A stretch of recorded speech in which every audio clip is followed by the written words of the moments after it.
So Tommy suggested I talk to Peter about Klondike Gold.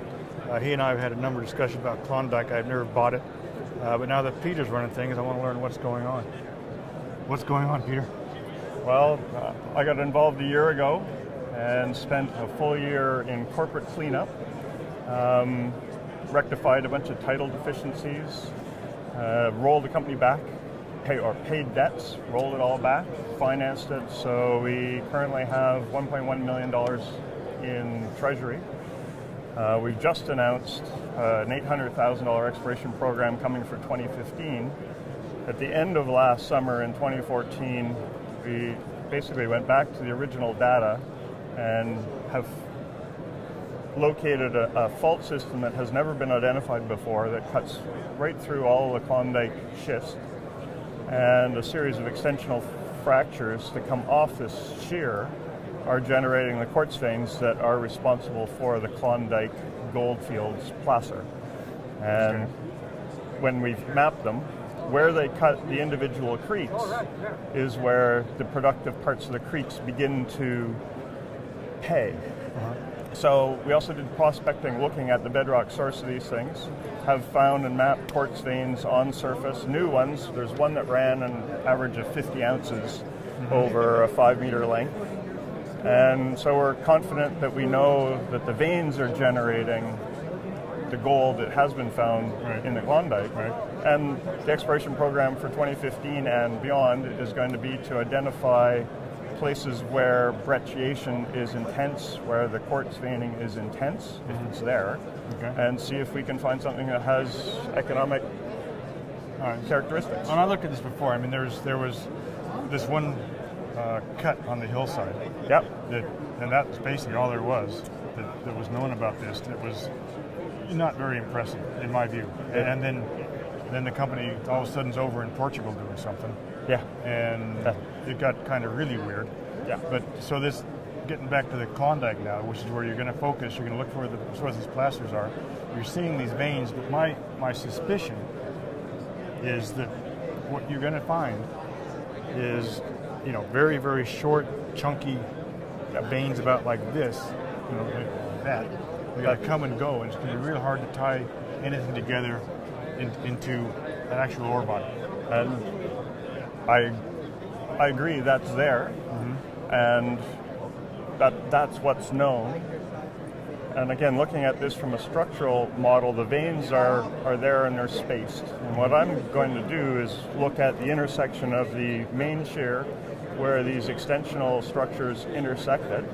And you can see them, they're pinnate fractures, and they've been rotated. The big ones are rotated 1.5 kilometers of displacement. And so they would form, and as they rotate, veins would form behind them. Okay. Those corners have the potential, anyway, to have something of size. So what I'm looking for is an intensification in the veining. Right. It's not going to be one vein. I agree with you. It's the veins that are known don't have infinite strike length. But groups of veins and of brecciation, and we do find boulders of silicification that run as well. And so it gives me some comfort. I think it's a valid exploration target. Okay. And we'll go see. All right, so what we're going to... It is a long shot. Like everything is a long shot. So what we're going to see, if you're successful, is a number of individual pipes, basically, or ore bodies that are running down like this, you know, at these intersections. So you're going to have a number of ore bodies like that carrying, you know, as big as, you know, these 20 meters around or something. Yeah. Well, one of the other areas we prospected last summer, you were there probably, is up in the Hunker Dome, and there's a series of veins, and there's a vein array there, and they all run average an ounce. They're narrow, 10 to 30 centimeters up to 3 meters is the biggest one, and when it's 3 meters, it's a 3-ounce quartz vein. But we mapped the array, and it has an aerial extent of 700 odd meters laterally, and there's an old turn-of-the-century adit where it's collapsed, but it went in underneath, and we sampled the dump material there, and that's 150 meters vertically below the dome. So again, there's aerial extent, fair enough, and it's certainly worthy of prospecting. The grade is what I really like, because the high grade hides many, many sins, as you well know. So we'll see. I mean, I don't know that there are places where there's going to be enough quartz veining to occur, but nobody's looked. Right. Okay. And the history of the company has been such that the exploration that has been done has been very poor, or next to none, for the last 30 years. So nobody really has had any modern exploration applied to this property package. Do you know what the market cap of the company is? More or less? 6 million. 6 million. How much money you got? 1.1 million. And that'll be gone this summer. Yes. However, the asset sales in Portugal was sold, and the revenue coming from that, plus some BC properties were sold, plus from as a unique marketing feature, Klondike Gold is on Discovery Channel.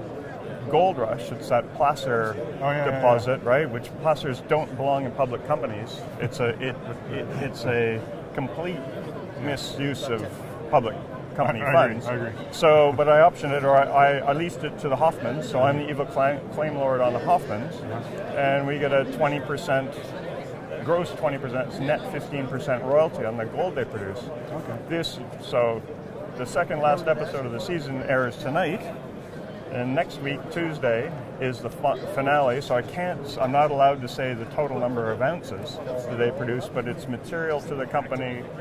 So my projection for 2015 revenue is that we're going to, from all sources, this is Portugal plus BC plus it will net over $1 million. Okay.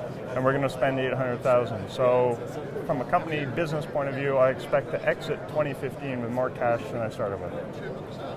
Excellent. Yeah. So all you do is watch TV. Just two more episodes. All right. Cool. Thanks, Peter.